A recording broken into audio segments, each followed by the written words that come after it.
আসসালামু আলাইকুম। 46তম বিসিএস এর ম্যাথ সমাধান ক্লাসে আপনাদের সবাইকে স্বাগতম।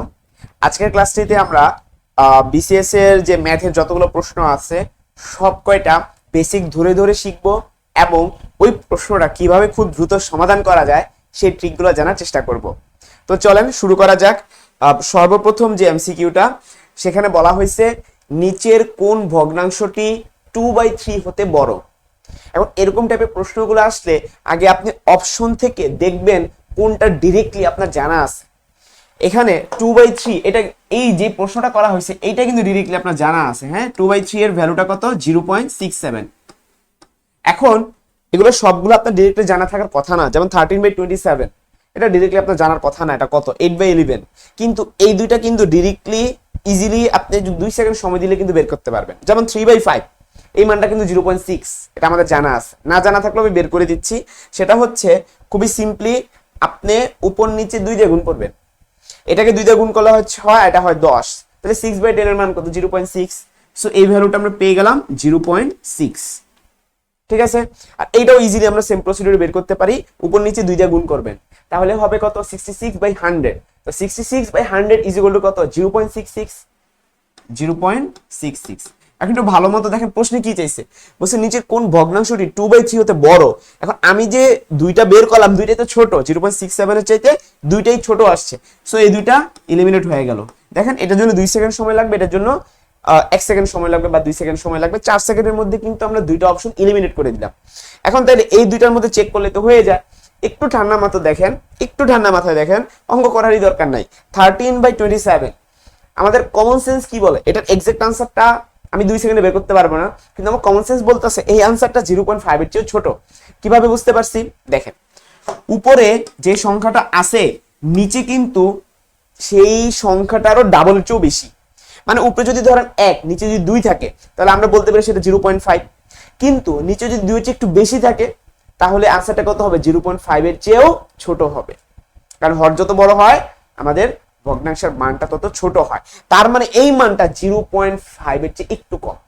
আমরা 0.5 ধরতে পারি, কোনো সমস্যা নাই হিসাবের সুবিধার জন্য। তাহলে এটাকে যদি 0.5 ধরি, দেখেন এটা তো 0.67 চেয়ে তো কত ছোট।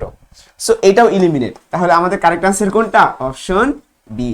এইভাবে ট্রিকের মাধ্যমে দেখেন 2 সেকেন্ড 2 সেকেন্ড, এটা ধরেন সর্বোচ্চ আপনার লাগবে 3 সেকেন্ড, তাহলে 4 সেকেন্ড 3 সেকেন্ড 7 সেকেন্ডের মধ্যে, সর্বোচ্চ 10 সেকেন্ডের মধ্যে কিন্তু এই প্রশ্নটা সলভ করা সম্ভব। ঠিক আছে, আর যাদের হচ্ছে ক্যালকুলেশন একটু দুর্বল, মানে এগুলোও সময় লাগে, তাদেরও সর্বোচ্চ এটা 20 থেকে 25 সেকেন্ড সময় লাগবে। আর এটা আরেকটা নিয়মে সলভ করা যেত, সেটা হচ্ছে কোনাকুনি গুণ। ঠিক আছে, ওই প্রসিডিউরে আমার মনে হয় এই অঙ্কটার জন্য না গেলেই ভালো।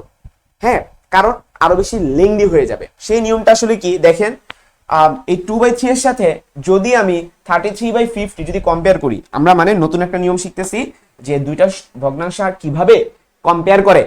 তো একটা হচ্ছে ধরেন 2/3, আর একটা কত দিচ্ছে 33/50। এই দুইটা আমি কম্পেয়ার করব। কিভাবে? কোনাগুনি গুণ করবেন। এটা কোনাগুনি গুণ করলে দেখেন 2 × 50 100 আসবে, কিন্তু 2 এর সাথে 50 গুণ করলে কত হয়? 100। তো আপনি শুরু করছেন কোথা থেকে? বাম থেকে শুরু করছেন না? তাহলে এখানে লিখবেন 100, লিখবেন বাম পাশে। ঠিক আছে, এবার 3 এর সাথে আপনি 33 গুণ দেন, কত হলো? 99। ঠিক আছে, তাহলে এটা হবে এই পাশে 99। দেখেন তো দুইটার মধ্যে কোনটা বড়? 100 বড়। তাহলে এই বাম পাশেটাই কি হবে? বড় ভগ্নাংশ হবে।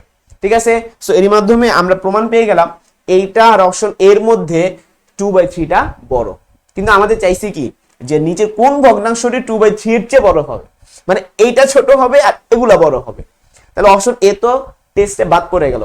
ঠিক আছে, তো এরকম যদি আপনি প্রত্যেকটা অপশন টেস্ট করেন সঠিক উত্তর পাবেন, কিন্তু আমরা সেই প্রসেসে আগাবো না। কারণ সেই প্রসেসে আগাতে গেলে সঠিক উত্তর বের হবে, কিন্তু আপনার এক একটা অপশনে কিন্তু 15 থেকে 20 সেকেন্ড চলে যাবে। তো 20 সেকেন্ড করে গেলেও 4টা অপশনে কিন্তু 80 সেকেন্ড চলে যাবে বা 1 মিনিটে বেশি চলে যাবে। তো এই নিয়মটা আপনি শিখে রাখবেন, কারণ এমনও এমসিকিউ দিতে পারে যেগুলো এই যে শর্টকাটে মানে দেখলে বোঝা যায়, হ্যাঁ সেই নিয়মে হলো না, তখন কিন্তু আপনাকে এই নিয়মটাই বাঁচাবে। সো এটা হচ্ছে একটা ট্রিক। আর এইটা হচ্ছে মানে দেখার সাথে সাথেই আমরা ভ্যালুটা বলতে পারবো এবং সেটার সাথে কম্পেয়ার করব। আপনি সবসময় চেষ্টা করবেন যে কোনো কিছু আগে ইজিলি চিন্তা করার। কমপ্লেক্স খুব কিছুই দেয় না, কমপ্লেক্স দেয় না, আমরা নিজেরাই প্রশ্নগুলাকে কমপ্লেক্স বানিয়ে নিই। যে চিন্তা করি আল্লাহ এত সোজা তো মানে মাত্র এই কটা মান দেওয়া, এত সোজা তো প্রশ্ন হওয়ার কথা না। তখন আমরা আমাদের ব্রেইনে এমন সিগন্যাল দেই যে প্রশ্নটা কঠিন, তখন কঠিনভাবে সলভে চলে যাই। আমরা চেষ্টা করব আগে সহজভাবে চিন্তা করতে, দেখবেন ম্যাথটা খুব বেশি একটা সময় লাগবে না। এখন চলে যাব আমাদের পরবর্তী প্রশ্নে। এখানে বলা হয়েছে যে বার্ষিক 5% হার মুনাফায় 400 টাকা 2 বছরের চক্রবৃদ্ধি মূলধন কত? তো আগে আমাদের জানতে হবে চক্রবৃদ্ধি মূলধনের সূত্রটা কি। চক্রবৃদ্ধি মূলধন C = P × 1 + r⁴n। এখানে P যেটা সেটা হচ্ছে আমাদের প্রথমে যে আসলটা ছিল সেটা বা মুনাফা যেটা ছিল, এই ভ্যালুটা কিন্তু 400। তাহলে P এর জায়গায় কত লিখবো? এখানে সব হচ্ছে বাংলায় লিখছে, তো আমি বাংলায় আগে লিখ বেটার হয়, তাহলে 400 লিখলাম। ঠিক আছে, 1 প্লাস আর মানে কি? আর মানে হচ্ছে যত পার্সেন্ট মুনাফা ছিল, আমাদের যে পার্সেন্টেজ ছিল একটা 1%, 2%, 3% একটা ভ্যালু থাকে সেইটা, তো 5%, তাহলে আর এর জায়গা হবে কত? 5/100। ঠিক আছে, এবার আসি n। n হতেছে সময়, ঠিক আছে, যত বছর আর কি। তাহলে এখানে 2 বছর, তো তাহলে এখানে আমরা 2 দিব। একটা ক্যালকুলেশন করে ফেলি, দেখেন 5 আর 100 কাটাকাটি করলে 1/20, তাহলে 400 গুণন এই 20 আর 1 এর নিচে মনে মনে একটা 1 আছে, 20 আর 1 এর লসাগু করলে 20 হয়। হ্যাঁ, 20/1 করলে 20, উপরে 1 এর সাথে গুণ করলে 20 হয়। তাহলে 20 যোগ 20/20 করলে 1, উপরে 1, তাহলে 20 আর 1 এ কত? 21। তাহলে 21 পাওয়ারে হবে 2।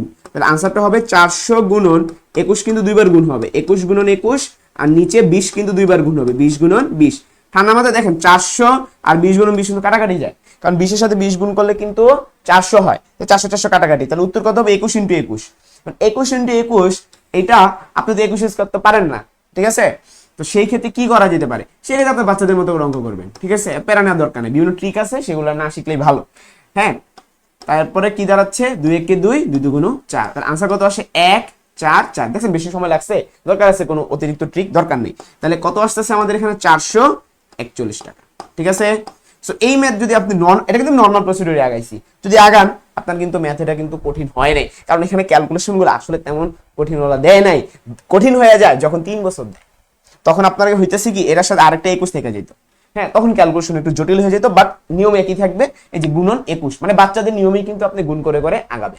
ঠিক আছে, সো তাহলে এই প্রশ্নটার সঠিক উত্তর কিন্তু আমরা পেয়ে গেলাম 441 টাকা। এই প্রশ্নটা এখন আমরা সলভ করব। 100 হতে বড় দুইটি পূর্ণ সংখ্যার যোগফল 300 হলে সংখ্যা দুইটির অনুপাত কত? একটু ভালো মতো দেখেন, বলে দিছে 100-র চেয়ে বড় হইতে হবে এবং দুইটা পূর্ণ সংখ্যা হইতে হবে, তাদের যোগফলটা কত? 300 হলে সংখ্যা দুটির অনুপাত কত? দেখেন তো, দুইটা সংখ্যার যোগফল 300 আপনি কিভাবে কিভাবে বানাইতে পারেন? দুইটা সংখ্যার যোগফল 300, যেমন হচ্ছে ধরেন আমি 100-র চেয়ে বড় যেহেতু বলছে, আমি 101 ধরলাম, তাহলে 300 বানাইতে গেলে আমার বাকি সংখ্যা কত হইতে হবে? 199, ঠিক কি না? এখন দেখেন তো, এখানে যে অপশনগুলো আছে 1:9, 2:5, 2:3, 3:5, এগুলো কোনোটার মধ্যে কি পড়ার কোনো সম্ভাবনা আছে? নাই, কারণ এইটা কি, এটা প্রায় ডাবল। ঠিক আছে, প্রায় ডাবল, কিন্তু প্রায় ডাবল তো কোনো অপশনই নাই। সো বুঝাই যাচ্ছে যে এটা আমাদের হচ্ছে না। ঠিক আছে, আচ্ছা, তাহলে এখন কি বলছে যে আমরা তাহলে এবার অন্য একটা কাজ করতে পারি, 101 না নিয়ে 102 দিয়ে চেক করতে পারি, 198। কিন্তু কথা হলো এইভাবে আমরা কত পর্যন্ত চেক করবো? এইভাবে ম্যানুয়ালি চেক করা তো মানে প্রায় অসম্ভব। তো এই জন্য আমরা অপশনের হেল্প নিব। এইভাবে সলভ না করতে গিয়ে আমরা কি করব? অপশনের সহায়তা নিব।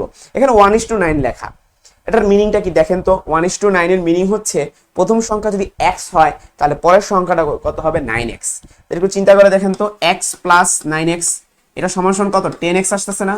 তাহলে x এর মান যদি 30 হয়, তাইলে তো খেয়াল করে দেখেন, তাহলে এখানে কত আসতেছে? 30 + 270, তাহলে কিন্তু 300 হচ্ছে, কিন্তু শর্তটা ফিল আপ হয় নাই, ওই যে 100-র চেয়ে বড় হইতে হবে। এটা কি 100-র চেয়ে বড় না? তাহলে এটা বাদ। ক্লিয়ার? এবার আসি 2:5, তাহলে প্রথমটা যদি 2x হয়, পরেরটা কত হবে? 5x। এখন দুটো যোগ করে কত আসছে? 7x। এখন আপনি দেখবেন এটাকে 300 বানানো যায় কিনা, x এর এমন কোনো মান আছে কিনা যার জন্য সে 300 হয়? নাই। কেন নাই? 300 কি 7 দ্বারা বিভাজ্য হয় কিনা আপনি একটু ভালো মতো দেখেন। 7কে যদি আপনি 4 দিয়ে, 70কে যদি আপনি 4 দিয়ে গুণ করেন তাহলে কত হয়? 280 হয়, আরো 20 বাকি থাকে। ওই 20 তো 7 দিয়ে বিভাজ্য হয় না, 21 হয়। তার মানে এটা তো বিভাজ্যই হইতেছে না। হ্যাঁ, বা আপনি আরেকটা কাজ করতে পারেন, এই যে 300/7 দিতে পারেন, দেখবেন ভগ্নাংশ একটা দশমিক চলে আসবে। হ্যাঁ, 4 7 কত 28, 2 থাকবে 0 থাকবে, এই যে দেখেন 3 7 21 অথবা 7 2 14, এখানে থাকলে 6, এই যে আপনার কিন্তু আনসারটা 42 দশমিক চলে আসছে। তো দশমিক আসলে তো হবে না। হ্যাঁ, এই এক্সট্রা হইতে হবে একটা পূর্ণ সংখ্যা, তার মানে এটা আনসারই হবে না, এটা 300 বানানো যেতেছে না, 2:5 কে আমরা 300 বানাইতে পারি না, সো এটা বাতিল। এবার আসেন 2:3, তাহলে এটা 2x এটা 3x, তাহলে কত হলো 5x। দেখেন তো 5x কে 300 বানানো যায় কিনা, অবশ্যই যায়, 60 x এর মান 60 হলেই তো হয়ে যায়। তাহলে তাহলে 2x এবং 3x, তাহলে যদি x এর মান 60 হয় তাহলে দেখেন তো এটা কত হয় 120, আর এটা কত হয় 180, দেখেন মিলা গেছে গা, 120 আর 180 যোগ করলে 300 হয়, এবং দুইটা সংখ্যাই কিন্তু 100 চাইতে বড়, তার মানে আর এটা চেক করার কোনো দরকার নেই, আমরা সঠিক উত্তর পেয়ে গেছি। তো আমাদের সঠিক উত্তরটা হবে 2:3, দ্য কারেক্ট আনসার ইজ 2:3। এই প্রশ্নে দেখেন কি বলা হয়েছে, যে x² - 7x + 12 less than or equal to 0 এর সমাধান সেট কত। তো এটা যেহেতু একটা দ্বিঘাত সমীকরণ আমরা সমাধান করব হচ্ছে একবার নরমাল প্রসিডিউরে, x² - 7x + 12, হ্যাঁ, যে মিডল টার্ম যেভাবে আমরা করে থাকি 12, তো আর এখানে x² এর সামনে মনে মনে 1 আছে, তাহলে 12 কে যদি আপনি ভাঙান কি পান 3 × 4, তার মানে 3 4 12 হয়েছে, তো তার মানে আমরা -7 কে কি লিখতে পারি, -3x - 4x + 12 less than or equal to 0, বা এখান থেকে x কমন নিলে x - 3, তারপরে হচ্ছে যদি আমরা -4 কমন নেই x - 3 less than or equal to 0, বা x - 3 তারপরে কত x - 4 less than or equal to 0। এখন দেখেন সমাধান সেটটা কিভাবে আমরা বের করব। ফার্স্ট অফ অল এইটাকে সংখ্যা রেখায় যদি প্রকাশ করার চেষ্টা করি, আমি বেসিক থেকে বলতেছি, শর্টকাট না, তাহলে দেখেন তো কি ঘটনা হয়। এটা ধরেন 0, এখানে 3 আছে, হ্যাঁ, এটা 3 আর এটা হচ্ছে 4। একটু ঠান্ডা মাথায় দেখেন, এটা আমরা হচ্ছে এখন সমাধান সেটে প্লট করব। কিভাবে করব, আপনি এই পাশের যে কোনো একটা র্যান্ডম সংখ্যা নেন তো, 0 এর চাইতে ছোট যে কোনো একটা সংখ্যা নেন তো, 0 থেকে ছোট যে কোনো একটা সংখ্যা কি হতে পারে, -1 -2 এগুলা, আমি -1ই ধরলাম। এবার এটা এখানে বসায় দেখেন এটা সত্য হয় কিনা। তো -1 যদি বসাই তাহলে কত হয়, -1 -3, এটা কত হলো -4, আর এখানে -1 -4 বসালে কত হয় -5, -4 আর -5 গুণ করলে কত হয় +20। ঠিক আছে, এখন আমাদের শর্তটা হইলো এটা 0 এর চাইতে ছোট হইতে হবে, এখন বা সমান হইতে হবে, তো +20 কি 0 এর চেয়ে ছোট বা সমান না, তার মানে এইখানে কিন্তু আমরা কোনো সঠিক উত্তর পাবো না, এই যে -∞ থেকে 0 পর্যন্ত কোনো সঠিক উত্তর নাই। এবার আপনি আরেকটা চেক করবেন, এই মানে যতগুলো পার্টিশনে ভাগ হয়েছে পুরো সংখ্যা রেখাটা, একটা পার্টিশন, দুইটা পার্টিশন, তিনটা পার্টিশন, চারটা পার্টিশন, প্রত্যেকটা থেকে চেক করতে হবে, এটাকে সিদ্ধ পরীক্ষা বলে। তো 0 থেকে 3 পর্যন্ত আপনি যে কোনো একটা র্যান্ডম সংখ্যা নেন, আমি 1 ধরলাম, যেটা আপনার হিসাবের সুবিধা সেটা ধরবেন। তো 1 হলে কত হয় 1 - 3, এটা কত -2, আবার 1 - 4 এটা কত -3, তো -2 এর সাথে -3 গুণ করলে হয় +6, বাট আমাদের লাগবে 0 এর সমান বা 0 এর চেয়ে ছোট, তাহলে এইখানেও কিন্তু আমরা সঠিক উত্তর পাচ্ছি না। এবার এখানে আসেন 3 থেকে 4, তো 3 থেকে 4 এর মধ্যে আপনি দশমিক যে কোনো সংখ্যা ধরতে পারেন, ধরেন 3.5, তাহলে 3.5 - 3 করলে কিন্তু হবে 0.5, আবার 3.5 - 4 করলে কত হবে -0.5, তাহলে +0.5 এবং -0.5 গুণ করলে হবে -0.25। খেয়াল করে দেখেন আমাদের আনসার কিন্তু নেগেটিভ আসছে, আগের কোনোটাই নেগেটিভ আসে নাই। হ্যাঁ, তো 0 এর চেয়ে ছোট হইতে হবে, তো 0 এর চেয়ে ছোট মানেই তো নেগেটিভ সংখ্যা, তাহলে এটা কিন্তু আমাদের সঠিক আনসার দিচ্ছে। ঠিক আছে, এইটা কিন্তু আমাদের সঠিক আনসার দিচ্ছে। বা পরেরটা আসেন, 4 এর চেয়ে বড় একটা সংখ্যা নেন, যেমন হচ্ছে 5, তাহলে 5 - 3 করলে কত হয় 2, আবার 5 - 4 করলে কত হয় 1, তাহলে 2 আর 1 গুণ করলে তো 2 হয়, তো এটা তো একটা ধনাত্মক সংখ্যা, বাট আমাদের লাগবে তো 0 এর চেয়ে ছোট সংখ্যা, কিন্তু এটা তো এই দুইটা গুণ করে এত 0 এর চেয়ে বড় সংখ্যা হয়ে গেছে, 2 হয়ে গেছে, সো এখানেও আমাদের সঠিক আনসার নাই। তাহলে আমরা এই সিদ্ধান্তে উপনীত হতে পারি আমাদের এই অঙ্কের আনসারটা কি হবে, যে 3, খেয়াল করে দেখেন নিচে যেহেতু সমান চিহ্ন আছে, সো 3 কিন্তু আনসার হয়। ক্লিয়ার, 3 কিন্তু আনসার হয়, সমান চিহ্ন থাকার কারণে 3 এর মধ্যে একটা গোল্লা দিবেন, 4 এর মধ্যে একটা গোল্লা দিবেন, আর মাঝখানে পুরোটাই আনসার। ক্লিয়ার, যে 3 যদি আপনি 3 বসান তাহলে এটা 0 হয়ে যায়, তো পুরোটা তো 0 হইতে পারবে, আবার যদি আপনি 4 বসান এটা 0 হয়ে যায়, পুরোটা 0 হয়ে যায়, সো আপনি 0 তে বসাতে পারবেন। তাহলে এই প্রশ্নের আনসার দাঁড়াচ্ছে যে 3 থেকে 4 পর্যন্ত। এখন 3ও কিন্তু হবে। এখন আমাদেরকে ব্র্যাকেট সম্পর্কে জানতে হবে, যে ম্যাথমেটিক্যাল যে ব্র্যাকেটগুলো আমরা মিনিং এখন বোঝার চেষ্টা করব। ধরেন আমি লিখলাম 3, 4, এটা ফার্স্ট ব্র্যাকেট লিখলাম, এটার অর্থ হইতাছে যে 3 কিন্তু আনসার না, আবার 4ও কিন্তু আনসার না, কিন্তু 3 এর চেয়ে বড়গুলো আনসার এবং 4 এর চেয়ে ছোটগুলো আনসার, এটা জিনিসটা আগে বুঝতে হবে। ক্লিয়ার, যে 3 কিন্তু আনসার না, আমি এখানে 3 লিখলাম আর এখানে 4 লিখলাম। 3 আনসার না, 4ও আনসার না, বাট 3 এর চেয়ে বড়গুলো আনসার। তো 3 এর চেয়ে বড়গুলো আনসার মানে কি, এই যে এগুলো আনসার, ঠিক আছে। আবার 4 এর চেয়ে ছোটগুলো আনসার। সো এখানে গোল্লা দিবেন কিন্তু ভরাট করবেন না। এই গোল্লা দেওয়া মানে হচ্ছে যে এই যে গোল্লা আমি ভরাট, খেয়াল করে দেখেন গোল্লা কিন্তু ভরাট করি না, কিন্তু গোল্লার পর থেকে আমি লাল দাগটা দিছি, হ্যাঁ, যে 3 এর চাইতে বড়, 4 এর চাইতে ছোট, বা 3 কিন্তু আনসার না, 4ও কিন্তু আনসার না। এটা হচ্ছে ফার্স্ট ব্র্যাকেটের সিগনিফিকেন্ট। এবার আমরা আসি সেকেন্ড ব্র্যাকেট, ঠিক আছে। এই যে 2, বা 3,4 দিয়ে যদি বুঝি, এটা মানে হচ্ছে শুধুমাত্র এটা আনসার, শুধুমাত্র এটা আনসার, হ্যাঁ। তার মানে আমাদের চিত্রটা হবে এরকম, 3 এবং 4 এই দুইটাই শুধুমাত্র আনসার, সব ভরাট করে দিবেন, ঠিক আছে। এবার সর্বশেষ বাকি রইল কি, যে থার্ড ব্র্যাকেট 3,4, এটা অর্থ হচ্ছে 3ও আনসার, 4ও আনসার, 3 এবং 4 এর মাঝামাঝি গুলো আনসার। অর্থাৎ এটা চিত্রটা হবে এরকম 3, 4, এটা ভরাট করে দিবেন, হ্যাঁ। তারপরে হচ্ছে এটাও কিন্তু ভরাট করে দিবেন, কারণ কি 3, 4 কিন্তু আনসার, এবং এটা মাঝে যেগুলো আছে, মাঝে যে সংখ্যাগুলো আছে সেগুলোও কিন্তু আনসার। তাহলে আমরা সঠিক উত্তর কি দাগিয়ে ফেলবো, সঠিক উত্তর দাগাবো যে এই যে 3 এবং 4 কিন্তু আনসার, এবং এর মাঝের গুলাও answer. So option C is the correct answer. আচ্ছা, আমরা বীজগণিতে একটা প্রশ্ন সলভ করব। x square plus y square plus z square is equal to 2, xy plus yz plus zx is equal to 1, x plus 2y এর whole square plus y plus 2z এর whole square plus z plus 2x এর whole স্কয়ারের মান কত। দেখেন এখানে কিন্তু আমাদের a plus b whole square হবে, দেখলেই বোঝা যায়। তাহলে অ্যাপ্লাই করে ফেলেন। a plus b whole square সূত্র কি, a square plus 2ab plus b square. তো যেহেতু অনেক বড় একটা লাইন, সো এইভাবে ভাঙাভাঙি করতে গেলে কিন্তু সময় সাপেক্ষ, সো ডাইরেক্ট লিখে ফেলবেন, হ্যাঁ। তাহলে কত হবে 4xy প্লাস এটাকে স্কয়ার করলে হবে 4y স্কয়ার। সেম ভাবে এটাকে যদি স্কয়ার করেন, a স্কয়ার প্লাস 4 এটা yz plus 4z square plus z square plus 4zx plus 4x square. এবার একটু গুনেন তো x স্কয়ার মোট কয়টা, এখানে একটা আর এখানে 4টা, তাহলে মোট x স্কয়ার পাচ্ছি আমরা 5টা, তাহলে 5y x স্কয়ার, ঠিক আছে। এরপরে আমরা চলে যাব y, এখানে 4টা y, হ্যাঁ। এখানে খেয়াল করে দেখেন আর কোনোটা আছে কিনা, এখানে আমাদের একটা x স্কয়ার ছিল, ওইখানে 4x স্কয়ার ছিল, জন্য 5x স্কয়ার লিখছি। এখানে 4y স্কয়ার, এখানে আরেকটা y স্কয়ার, তাহলে এখানে আমরা 5y স্কয়ার লিখতে পারি। তারপরে এখানে 4z স্কয়ার, এখানে z স্কয়ার, এখানে 5z স্কয়ার লিখতে পারি। আর ওইখানটাতে খেয়াল করেন প্রত্যেকটার মধ্যে 4 আছে, তাহলে 4 যদি কমন নেই কি থাকে, xy plus yz plus zx। তাহলে এখান থেকে যদি আমি 5 কমন নিই, তাহলে x square plus y square plus z square পাচ্ছি, এটার মান কিন্তু দিয়ে দিচ্ছে 2, তাহলে 5 ইনটু 2, এবং এইখানে xy plus yz plus zx এর মান দিয়ে দিচ্ছে 1, 4 ইনটু 1। তাহলে आंसर কত হবে 10 plus 4, so the correct answer is 14। So the correct answer is option D 14। এই বীজগণিতের আমরা প্রবলেমটা সলভ করব, খুবই সহজ। 3x - y = 3, 5x + y = 21 হলে x y এর মান কত। তো এটা আপনি অপনয়ন পদ্ধতি, প্রতিস্থাপন পদ্ধতি যেমন মন চায় সেভাবে করতে পারেন। আমি যদি প্রতিস্থাপন করি, এখান থেকে যদি y বের করতে যাই, হ্যাঁ, -y কে যদি ওই পাশে নিয়ে যাই, হ্যাঁ, তাহলে আমাদের কি থাকে, এই 3টা এই পাশে চলে আসবে, মানে 3x - 3 হবে। আশা করি বুঝতে পারছেন, হ্যাঁ।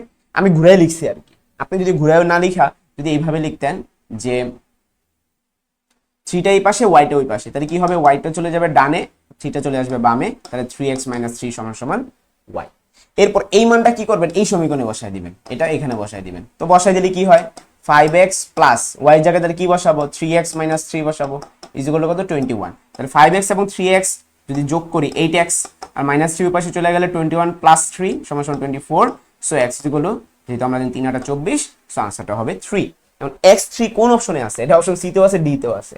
তাহলে এখন শুধু x দিয়ে তো आंसर বের করা গেল না, এবার y বের করতে হবে। খুবই সহজ, এই আপনি x এর মানটা কি করবেন, এই এক রঙের মধ্যে বসায় এখানে বসায় দেন। তাহলে 3x, x এর মান যেহেতু 3, তাহলে 3 × 3 - 3 = y।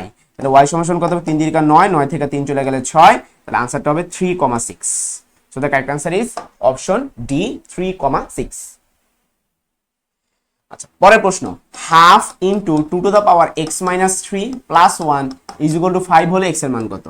তো আমরা ফার্স্ট অফ অল এই প্লাস 1টাকে বাম থেকে ডানে নিয়ে যাব, ঠিক আছে। তাহলে কি থাকে, half into 2 to the power x - 3, এটা 4 হয়ে যাবে। এই হাফের 2টাকে ওই পাশে নিয়ে গেলে 4 দুগুণ 8 হয়ে যাবে। তাহলে 2 টু দ্য পাওয়ার x - 3 = 8, আবার 8 মানে কি 2 টু দ্য পাওয়ার 3, তাহলে x - 3 = 3, তাহলে x = 6।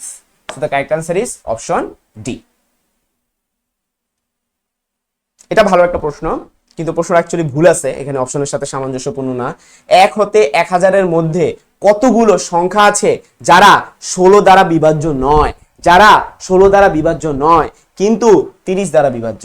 আগে একটু ভালো মতো দেখেন 30 দ্বারা বিভাজ্য কয়টা সংখ্যা আছে 1000 পর্যন্ত, এটা বের করার শর্ট ট্রিক কি, সেটা হচ্ছে 1000-কে আপনি 30 দিয়ে ভাগ করবেন, ঠিক আছে, 30 দিয়ে ভাগ করবেন। তাহলে ভাগ করলে এটা কত আসার কথা, 30-এর সাথে 30 গুণ করলে তো 900 হয়, ঠিক আছে। তাহলে 31 হলে হবে 930, 32 হলে হবে 960, 33 হলে হবে 990। সো এই আনসারটা 33 পয়েন্ট সামথিং আসবে। তার মানে আমরা 33টা সংখ্যা পাবো যারা 30 দ্বারা বিভাজ্য। খেয়াল করে, মানে প্রথম সংখ্যাটা 30, তারপরটা কত 60, তারপরটা কত 90, তারপরেরটা 120, 150, 180। আপনার পরীক্ষাতে লেখা লাগবে না, আমি বেসিক বোঝাচ্ছি। 210, 240, এইভাবে চলতে চলতে চলতে চলতে 990 পর্যন্ত যাবে, কারণ 30-এর সাথে 33 গুণ করলে 990 হয়। এরপরেরটা তো 1000 পার হয়ে যায়। প্রশ্নে বলছে 1000-এর মধ্যে হইতে হবে। এখন একটা শর্ত বলে দিছে যে এটা 16 দ্বারা বিভাজ্য নয়। তার মানে এগুলার মধ্য থেকে এখানে মোট 33টা তো আছে, ঠিক আছে, এই 33টার মধ্য থেকে যারা 16 দ্বারা বিভাজ্য তাদের বাদ দিয়ে দিতে হবে। আর এটা কেমনে বের করে, লসাগু করে। আপনি 16 আর 30-এর 16 আর 30-এর লসাগু করেন, তাহলে বুঝা ফেলবেন। হ্যাঁ, যদি 2 দিয়ে কাটি তাহলে 8 হবে, 15 হবে, আর তো যায় না, তাই না? তাহলে কি হবে, 8 দুগুণ 16, 16 গুণন 15, তাহলে 16-এর সাথে যদি আমরা 15 গুণ করি 530 শূন্য থেকে 3, 5 3 কত 8, 6 আর 1, তাইলে 0 4 2, 240। তার মানে আমরা এখানে 240 পর পর কি পাবো, 240 পর পর হচ্ছে আমরা এমন সংখ্যা পাবো যারা 16 দ্বারা বিভাজ্য নয় কিন্তু 30 দ্বারা বিভাজ্য। যেমন এই যে এখানে তো যে একটা পেয়ে গেছি, সো 240 এটা আনসার হবে না, কারণ প্রশ্নে বলছে যে ঠান্ডা মাথা দেখেন 1 হতে বড় 1000-এর মধ্যে কতগুলো সংখ্যা যারা 16 দ্বারা বিভাজ্য নয়। প্রশ্নে বলছে 16 দ্বারা বিভাজ্য হওয়া যাবে না, কিন্তু এই সংখ্যাটা 16 দ্বারা বিভাজ্য। সেম ভাবে এই বৃত্তে তাহলে কোনটা কোনটা আছে, খুবই সহজ। আপনি 240-এর পরে আবার 240 জানেন কত, 480। তাহলে এই যে 480 যে সংখ্যাটা আছে এটাও নেওয়া যাবে না, কারণ এটা 16 দ্বারা বিভাজ্য, আবার 30 দ্বারা বিভাজ্য, কিন্তু 16 দ্বারা বিভাজ্য নয় বলছে।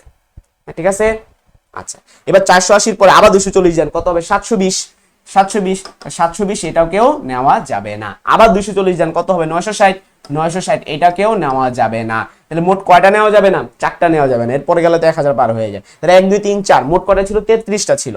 মোট ছিল আগে ছিল 33টা, আর এখান থেকে ক্যান্সেল আউট হবে 4টা, তাহলে আনসার কত হবে 29, যেটা কিন্তু অপশনই নেই। তাহলে এই প্রশ্নটার সঠিক উত্তর কি হবে, 29। ঠিক আছে, আশা করি পুরোপুরি ক্লিয়ার হয়ে গেছে। একটি সিলিন্ডারের বৃত্তীয় তলের ব্যাসার্ধ 2 সেন্টিমিটার। আগে আমরা প্রশ্নটা বোঝার চেষ্টা করি কি বলতেছে। আমরা যদি একটা সিলিন্ডার আঁকি, হ্যাঁ, বৃত্তীয় তল আসলে কোনটা, বৃত্তীয় তল হচ্ছে এই, আপনি উপরেরটা বলেন নিচেরটা বলেন, যেই সারফেসের কথা বলেন না কেন, এইটার ব্যাসার্ধ হচ্ছে 2 সেন্টিমিটার, যে এখান থেকে এতটুকু 2 সেন্টিমিটার, ঠিক আছে, এবং উচ্চতা হলো 6 সেন্টিমিটার, এখান থেকে এতটুকু হচ্ছে 6 সেন্টিমিটার, এটা হচ্ছে এইচ এর মান, আর এটা হচ্ছে আর এর মান। তো স্যার প্রশ্নে বলছে যে উহার তলগুলোর ক্ষেত্রফল কত। তো একটা সিলিন্ডারের তলের মোট ক্ষেত্রফলের ফর্মুলা হচ্ছে 2 পাই আর ইন্টু আর প্লাস এইচ। কিভাবে ফর্মুলাটা আসছে বলে দিই, দেখেন এটা আসছে হচ্ছে এখানে 2 পাই আর স্কোয়ার প্লাস 2 পাই আর এইচ।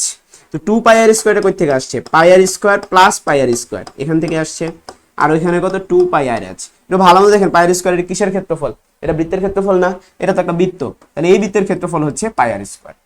আবার এই পাই আর স্কোয়ার কই থেকে আসছে, এটাও তো একটা বৃত্ত, এটার ক্ষেত্রফল হচ্ছে পাই আর স্কোয়ার। আর 2 পাই আর এইচ হইতাছে বাকি যে অংশটুকু আছে না, এই যে অংশটুকু আছে না, এটা পুরোটার ক্ষেত্রফল।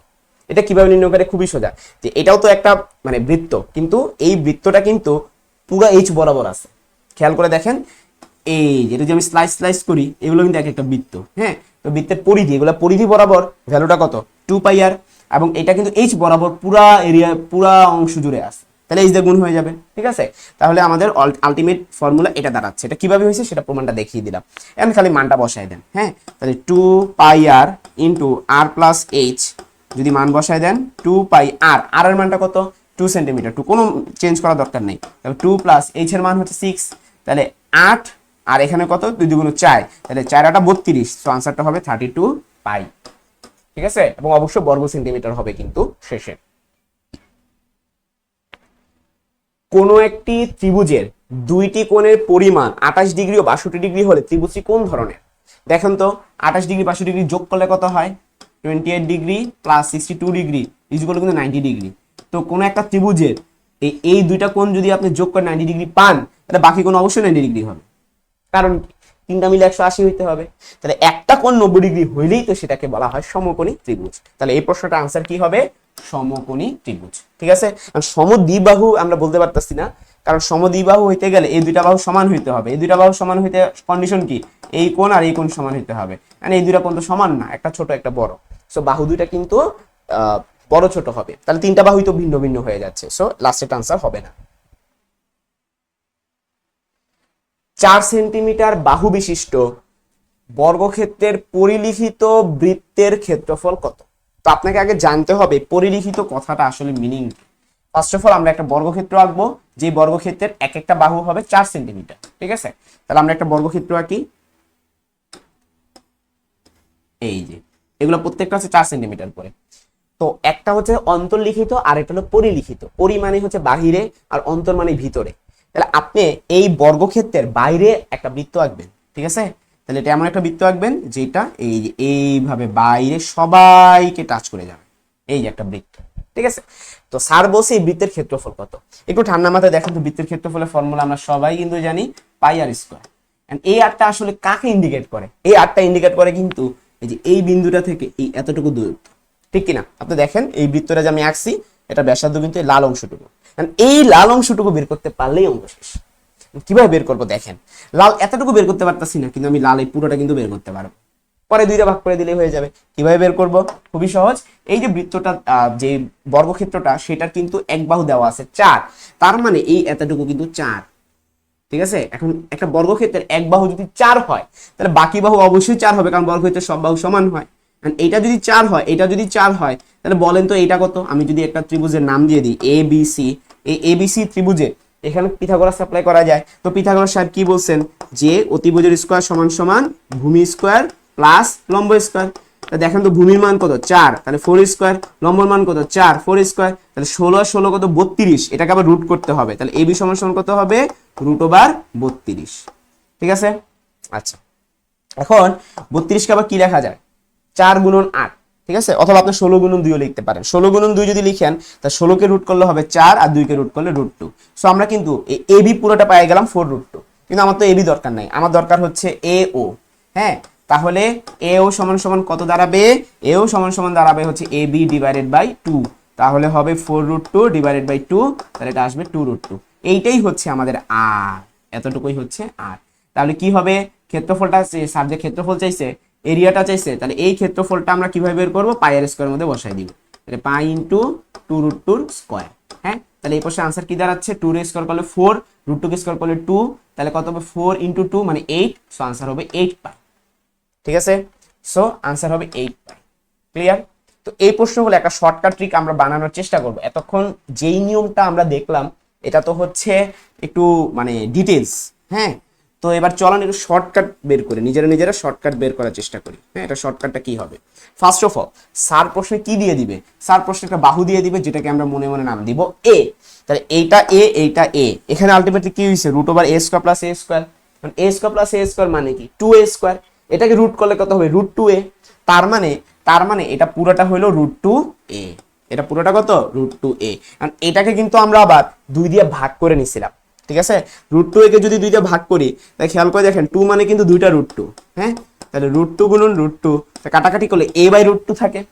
হ্যাঁ, তাহলে আমরা কিন্তু এতটুকু একটা শর্টকাট সূত্র নিজেরা বানাই ফেললাম, a/√2। তাহলে আমাদের শর্টকাট সূত্র কি? a/√2। এটা r এর মান, তাহলে r সমান সমান হলো a/√2। তাহলে বলেন তো ক্ষেত্রফল কত হবে? তাহলে এরিয়া সমান সমান হবে পাই আর স্কয়ার, তাহলে পাই ইনটু এটার স্কয়ার। a² ডিভাইড বাই √2 কে স্কয়ার করলে 2 হয়, তাহলে आंसर কত হবে? পাই a² 2। এটাই হচ্ছে আমাদের শর্টকাট। ঠিক আছে, তাহলে পাই ইনটু এর মান ছিল 4, 4² 2। দেখেন মিলে কিনা? 4 কে স্কয়ার করলে হয় 16, 16 কে 2 দিয়ে ভাগ করলে 8 হয়। দেখছেন মিলে গেছে গা? তাহলে এই শর্টকাটের সাথে এই ডিটেইলস নিয়মের কিন্তু आंसर মিলে গেছে। সো যদি রিটেনে আসে এভাবে সলভ করবেন, আর যদি এমসিকিউতে আসে এভাবে না করে এভাবে করার চেষ্টা করবেন। সূত্রটা মুখস্থ রাখবেন। হ্যাঁ, ক্ষেত্রফলের সূত্র কি? Pi a² 2। Pi a square by 2, যেখানে a হলো যে বর্গক্ষেত্রটা আছে তার একটা বাহুর দৈর্ঘ্য। ঠিক আছে, আশা করি পুরোপুরি ক্লিয়ার হয়ে গেছে। খুব ভালো একটা ম্যাথ ছিল।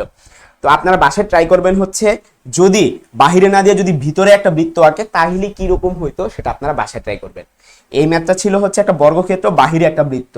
আপনারা বাসায় ট্রাই করবেন এই বর্গক্ষেত্রের ভিতরে যদি বৃত্ত হয়, একই কনসেপ্ট একই প্রসেসে আগাইতে হয়। ঠিক আছে, বাট এটা আপনারা বাসায় ট্রাই করবেন এবং সেটাকে বলা হয় অন্তর্লিখিত বৃত্তের ক্ষেত্রফল।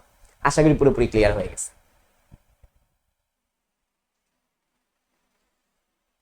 কণিক শব্দটির অক্ষরগুলো নিয়ে গঠিত বিন্যাস সংখ্যা কত? দেখেন, বিন্যাস সংখ্যা আসলে ডিপেন্ড করে আপনার মোট কয়টা বর্ণ আছে, আগে সেটারে ধরে একটা ফ্যাক্টোরিয়াল করবেন। হ্যাঁ, শর্টকাটে বলতেছি, তো 5টা বর্ণ আছে তাহলে 5 ফ্যাক্টোরিয়াল, আর নিচে হবে যতগুলা রিপিটেড সেইটার ফ্যাক্টোরিয়াল দিয়ে ভাগ করে দিবেন। এখানে সি আছে 2টা রিপিটেড, তাহলে 2 ফ্যাক্টোরিয়াল ভাগ করবেন। 5 ফ্যাক্টোরিয়াল মান কত? 120, 2 ফ্যাক্টোরিয়াল মান হচ্ছে 2, তাহলে আনসারটা হবে 60। Option C is the correct answer. যদি a সমান সমান কি বলতেছে, x হলো 5 ও 7 দ্বারা বিভাজ্য এবং x এর মান 150 চাইতে কম, তো 5 দ্বারাও বিভাজ্য 7 দ্বারাও বিভাজ্য, তার মানে কি সে 35 দ্বারা বিভাজ্য। 5 ও 7 এটা মিনিং কি? 35 দ্বারা বিভাজ্য। ওকে, এবং সেটা হতে হবে 150 চাইতে ছোট। এখন 150 চাইতে ছোট 35 দ্বারা বিভাজ্য কয়টা সংখ্যা আছে? এটা তো হাতেই গোনা যায়। হ্যাঁ, 35 আছে, 70 আছে, মানে 25 করে আগাবেন। 105 আছে এবং 140 আছে, আর নেই, মোট 4টা আছে। তো বলছে পি অফ এর সদস্য সংখ্যা কত? তো আমরা যেটা বের করছি এটা কিন্তু পি অফ এ না, এটা হইতাছে শুধুমাত্র এ। আমরা এ বের করছি, কিন্তু পি অফ এ যদি বের করতে বলে, পি অফ এ মানে কি? Power set. তো পাওয়ার সেটের ফর্মুলা কি? পাওয়ার সেটের ফর্মুলা হচ্ছে 2 টু দ্য পাওয়ার n। এখানে মোট যদি 4টা থাকে তাহলে মোট সদস্য সংখ্যা কত? 2 টু দ্য পাওয়ার n। ঠিক আছে, তা পাওয়ার সেটের 2 টু দ্য পাওয়ার n যদি বসাই, যেখানে n হইতাছে সদস্য সংখ্যা, মোট 4টা আছে, তাহলে উত্তর হবে কত? 16টা। ঠিক আছে, তাহলে প্রশ্নের আনসার কি হবে? 16টা। এখন যদি বলে সদস্য সংখ্যা কত, উত্তর দিবেন 16। কিন্তু যদি বলে প্রকৃত উপসেট কত, তখন একটা বিয়োগ করে দিবেন, কারণ এটার ভিতরে কিন্তু এই 16টার মধ্যে কিন্তু একটা ফাঁকা সেট আছে। ঠিক আছে, তো যদি বলে প্রকৃত উপসেট কয়টি, তখন আনসার দিবেন 1,15, কিন্তু এরকম কিছু বলে নাই, তাহলে এটা আনসার কি হবে? সদস্য সংখ্যা বলে দিলে আনসার যা বের হয় তাই, 2 টু দ্য পাওয়ার n অর্থাৎ 16। এই ম্যাথে কি বলছে একটু ভালো মতো দেখেন। বলছে যে একটি থলিতে 5টি নীল, এটা অ্যাকচুয়ালি 5 হবে, 5টি নীল, 10টি সাদা এবং 20টি কালো বল আছে।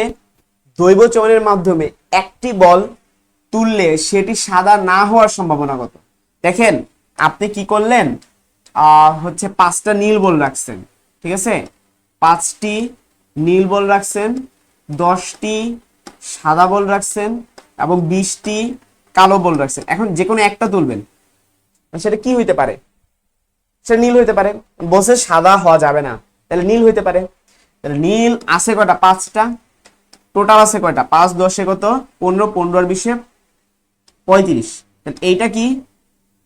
ওই বলটা নীল হওয়ার সম্ভাবনা। এখন নীল না হয়ে সে তো কালো হইতে পারে, কারণ প্রশ্ন বলছে সাদা হওয়া যাবে না, কালো তো হইতে পারে। তাহলে কি হবে? কালো হওয়ার সম্ভাবনা 20 ডিভাইডেড বাই টোটাল। কারণ কি? কালো আছে 20টা, আপনি 20টা থেকে যে কোনো একটা তুলতেছেন, তাহলে উপরে হবে 20, আর নিচে কি হবে? টোটাল। তাহলে 5 আর 10 15, 15 আর 20 35। এখন এই ঘটনা ঘটতে পারে অথবা এই ঘটনা ঘটতে পারে। আমরা জানি অথবা হতে প্লাস।